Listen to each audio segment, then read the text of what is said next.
Well, move over, Mr. Sorkin. Looks like there's another writer-director in town who can make watching people have droll conversations about galactic politics while overlooking a barren desert compelling and interesting. That's right, the long-awaited remake, but kind of reboot, but not of the 1984 version, but also kind of more of a direct adaptation of the source material, but oh no, I've gone cross-eyed. Dune has finally arrived in theaters, or the comfort of your own home a whole day early, with Warner Brothers milking all they can out of their day-and-date release before it changes again, making absolutely zero qualms about their desperation for HBO Max subscribers. After what seemed like an eternity of hype and build-up and release date changes and angry rants from the director and everything else in between, we can rest easy now knowing that Dune is an actual movie that was made and isn't just some kind of Sayyid Halud prophecy. Let's get one thing out of the way up top before we dive into this monster. I didn't read the book, and I've never seen the original movie. Dune was not the Star Wars before Star Wars for me, and I've never had the slightest passing interest in getting into it all. My only frame of reference is that Dune exists, and Chris Parnell uses the fear in the mind or something or whatever quote in one of my favorite poker satire movies, The Grand. This is important to remember as we start to unpack this, because I'm literally coming to all that Dune has to offer through the lens of Denis Villeneuve, and literally nothing else. So if you find yourself raging at my critiques and questions and somehow missing the point of it all, take a deep breath and don't throw the book at me because, well,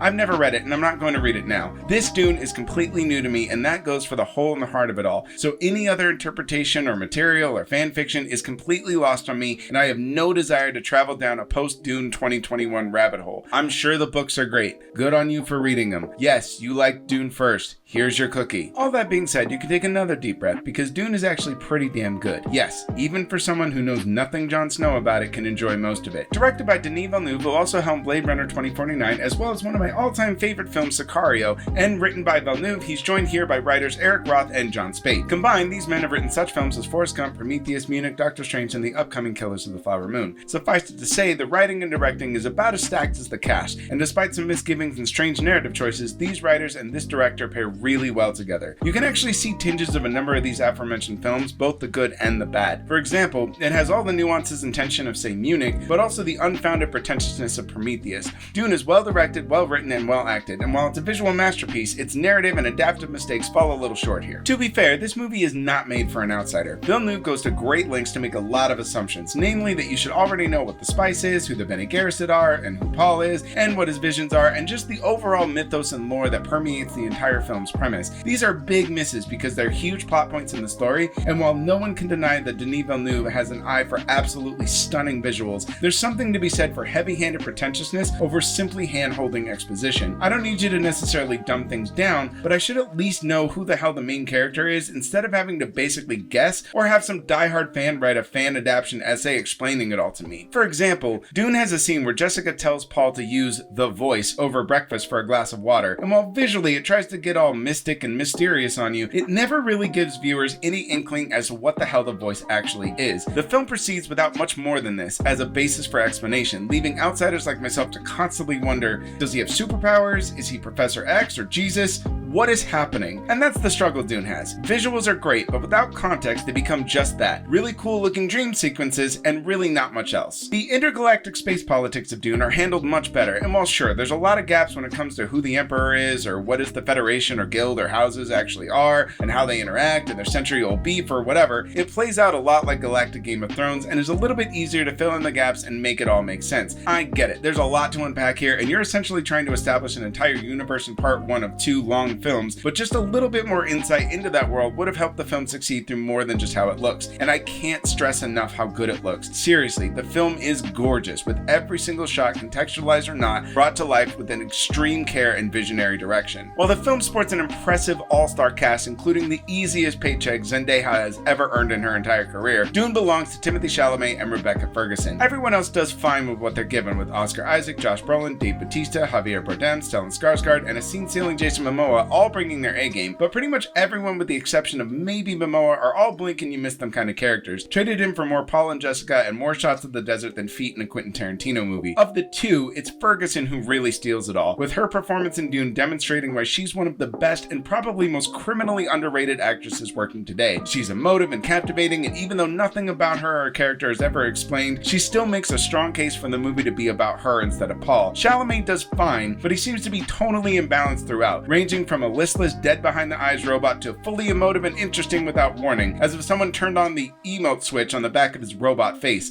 That's probably more the director's fault than Chalamet, as Dune proves he really can act, but he never really gives off the naive boy with all the gifts kind of vibe. So when Paul is going, "I don't know who I am," we're also left shouting at the screen going, "I don't know who you are either." And there's a lot of that, and most of it can be completely forgiven based solely on how good it all looks. Yes, it is that good visually, but visuals without context end up being more frustrating than enjoyable, and this Dune comes just shy of being hard to take in if you aren't already versed in all things Arrakis. And that kind of leads us into another major problem with Dune Part 1. The film feels as incomplete as the marketing failing to let you know that this is in fact Part 1 of 2, and if you didn't know that going in, that's probably one of the worst spoilers you could have when the title card comes up. Yes, I know it was always their intention to make 2 films, but if that truly was the case, then do what other franchises have done to great success and film them both together so we have a guarantee of conclusion. Trust me when I tell you, Dune doesn't have a conclusion. It just sort of stops, and while I'm sure it will make an obscene amount of money that will in fact prompt a sequel, it should have already been made so we know for sure to look forward to seeing how it all ends. And Dune is long. Dune is really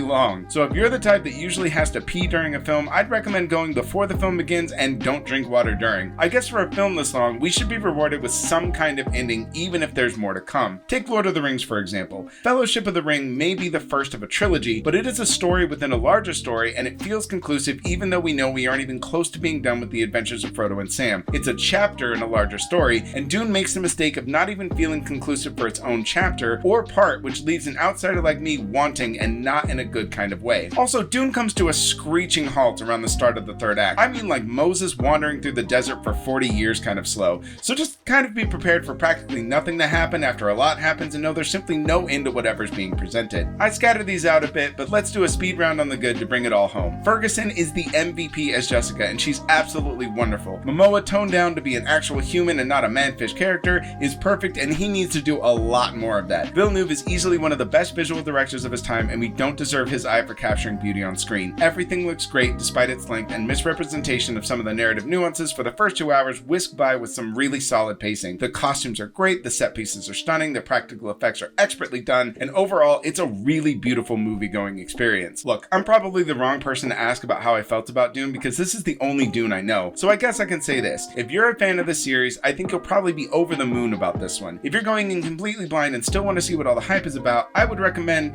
and I can't even believe I'm going to say this, but you should do your own research beforehand. Just a quick wiki should do the trick. Oh, and see it on the big screen. I saw it on a tiny one in the comfort of my own bed, but the film really is meant to be experienced as big and as loud as you can make it. Trust me. Do it for the spice. For Arrakis. For Dune! Only together can we stand a chance.